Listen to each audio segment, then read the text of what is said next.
Hey guys, hoping all is well with everyone. So in this video we're going to be continuing the read along of the Crime Traveler's Adventure Series Book 1, Brainwashed by Aertker. And in this video we're going to start with Chapter 7. And as always, please feel free to follow along. I'll be showing you any pictures that we come across, but the crime adventurers don't usually tend to have too many pictures. But I'll show you any that we come across. But let's jump right into it.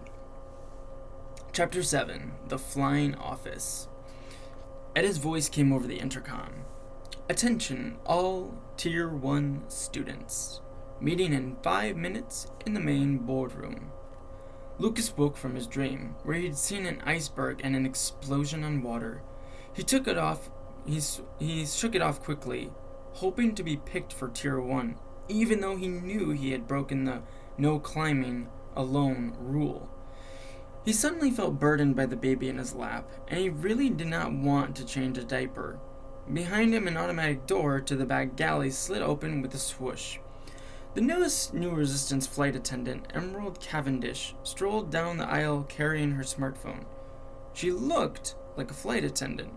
Blue suit, red scarf, and auburn hair in a ponytail. Lucas thought he might have found a solution to his baby problem. He unbuckled his seatbelt, picked Gini up, and followed Emerald. The door to the next compartment was also automatic and slid open as she approached. The boardroom was an oval-shaped room with a large mahogany table in the center. About 20 or so students sat in the regular airplane seats that both surrounded the table and lined the walls. The room looked like a video game testing ground. Groups of teenagers, with their legs over armrests, worked on laptops and talked quietly into headsets. Monitors flashed with news and cryptic data in hundreds of languages. At the front of the room, a smart board showed a global map with tiny flashing lights. Emerald tidied up, picking up flip-flops and empty bags of chips. Tier 1 at the table, she called out. Ground crew, window seats. Everyone else, out. Let's go. There was a commotion as kids changed seats. Once everyone was seated, Lucas realized that every eye was on him. What? Lucas said. His mood changed, and he felt a surge of defiance with a toddler in his arms. He faced the boardroom full of people. It's a baby, he grumbled. Never seen a baby before? I found it. In the back parking lot. By herself. She was kidnapped by Cibra Guinero. Dressed in a gray sport coat and black shirt, John Beans, CEO of the Globe Hotels and New Resistance president, came down the stairs and into the boardroom of Whitebird 1. He pushed his slightly gray and short black hair to the side while his blue eyes darted behind rectangular glasses. Unbelievable, he said, walking towards Lucas. Miss Guinero hasn't tried to kidnap babies since... He shook his head. Since the ferry boat disaster. The room fell silent. Everyone knew that Mr. Beans carried a dark scar on his heart for the captain, crew, and 8 adopted children who had died at sea. But most of all, for the wife he lost. He smiled faintly at Lucas and tousled his hair. And who do we have here? Mr. Bean said, taking the baby. Gini, said Lucas. There was a note in a shopping cart. It said her name was Gini, and she was brought here, to our hotel, from Vancouver.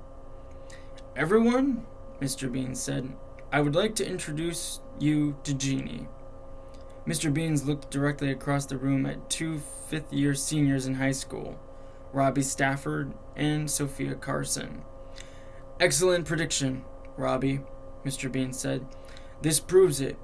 Gini is obviously the first of many attempted kidnappings. I honestly didn't think the good company would actually try babies again, but you were right all along. I'll make a note of it in your scholarship recommendation. Robbie lit up after hearing the compliment and nodded his head respectfully. Mr. Beans turned to Lucas. Lucas, I want you to take a Tier 1 seat at the table. A Tier 2 boy with sandy hair spoke up. I thought you had to pass all the tests to be Tier 1, said the boy. I heard Lucas broke the no climbing alone rule. We all heard that, Terry, Mr. Beans said. Thank you for your concern. Mr. Beans turned back to Lucas. First of all, Lucas, you're obviously man enough to know when to break a rule to help someone in need, and that takes courage. I'm very proud, Mr. Beans said.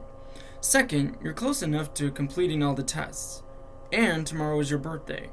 Don't worry, we'll have a party for you when we get back. Mr. Beans looked around the boardroom. Right now, though, it's time you found out. That we all found out. What the good company is really up to. Lucas gave his father a great big smile. Mr. Beans moved into a more serious tone.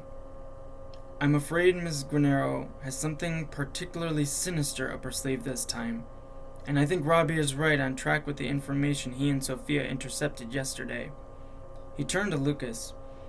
And you're actually the only one with this kind of first-hand experience, so you're a perfect person for this Tier 1 job. Astrid came in and sat at the table. Yeah, but he was only a baby then. Mr. Beans nodded. Our minds never really forget anything. Memories are always there. Somewhere. You just have to tap into them. Your memory is the purest form of time travel. Coach Creed came down the stairs, talking on his cell phone in Wolof. Coach ended his call and his boisterous voice filled the room. Good morning, everybody. Morning, the group mumbled in unison. Coach Creed looked down at Robbie and Sophia and pointed a fat finger at them. Are you two ready to lead this group of misfits? Sophia didn't seem to hear the question. She flipped through a tablet, studying her notes. Robbie spoke with a distinct Australian accent. Indeed, he said. Coach asked, How's the cold? Much better, said Robbie. Thanks.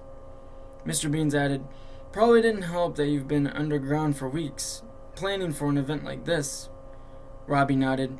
Sophia and I had a feeling that Ms. Granero would come back to kidnapping large groups of kids, and babies too. But to be honest, we didn't have any idea of the magnitude until yesterday. And now this little baby. Sophia spoke matter-of-factly. Yes, Mr. Creed, I do think we are ready. We must have to make sure we have the right team in place to deal with this kind of situation. Now we have Lucas, who will be an invaluable asset. Good, Coach Creed said. He almost looked fired up. We ready, Mr. Beans? I believe so, said Mr. Beans. We should probably have Emerald take this baby and get her cleaned up. Emerald immediately popped her head out from the galley. Yes, sir? She said, raising her eyebrows. Can you take this baby for us? He coughed and wafted his hand. I think she needs a diaper change. Emerald fixed her scarf. I'd be happy to, sir. Mr. Beans continued talking to Emerald. I want you to take care of Gini until we get to Paris, and then I want you to call the ICMEC and tell them we're bringing in an undocumented baby. The what? Emerald asked. Sorry, I'm new. The ICMEC, Sophia said. The International Center for Missing and Exploited Children. Robbie added confidently.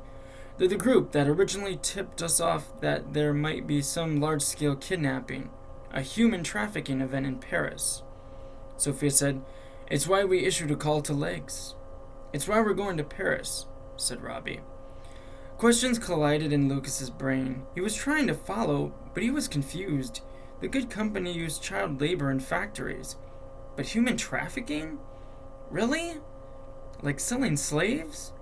And he knew the New Resistance was a group of do-gooders, but breaking up smuggling rings and mass kidnappings is much more than he was prepared for. Creed, Mr. Bean said to Coach Creed, tell those other Tier 1 kids to get in here. They're late. Coach Creed waved his hand in front of the sliding door and opened it with a hiss. Then the four most New Resistance members took their time getting to the meeting. Nothing could start without them. And I'll stop the video there, ending Chapter 7. But I hope you guys enjoyed this video, and in the next video we'll be continuing the read-along of the Crime Travelers Adventure Series Book 1 with Chapter 8. But as always, guys, please take good care of yourselves, and I hope to see you very soon.